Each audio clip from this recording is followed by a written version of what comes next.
Hey everyone, this is Virtual PC User here with you once again. Today I'm going to be showing you guys my modified GameBoy Color. Now it has a front light. It's also got a new case, new buttons. I don't know if you can see there or not. Now you'll be able to see new buttons, new case, front light. Also installed new LED in here because the red one was trying to fizzle out. All there's left to do is replace the extension port. I think that's the right side, yep. The extension port right there. I don't know if you can see it or not. There's a big piece of plastic missing. If it still has a plastic, yep, for that side. So let me go ahead and demonstrate this Game Boy to you. Also for the future, I'm planning on adding something like these right here, here, and here.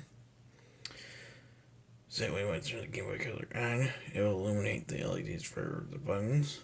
Here, here, and here. So you can see what the heck I'm doing at night.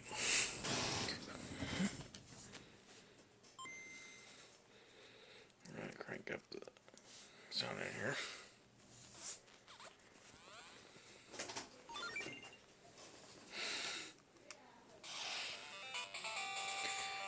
Alright.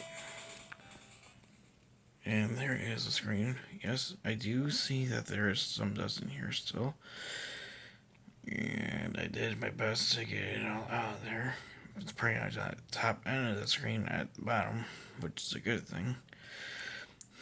And the one that I got, one that was laminated, meaning that there's OCA applied to it, meaning I don't have to put the little on there. And I got this off of handheldlegend.com.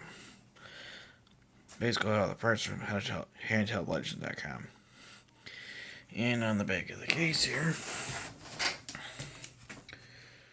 you can see wiring.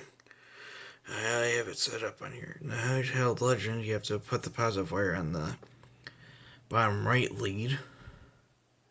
I'm sorry, top right lead. And the bottom left lead on the voltage regulator is a negative. And you also supply a resistor if you want to add a resistor. I have the resistor, but apparently I took it out because I didn't realize that was an option on there. So there it is.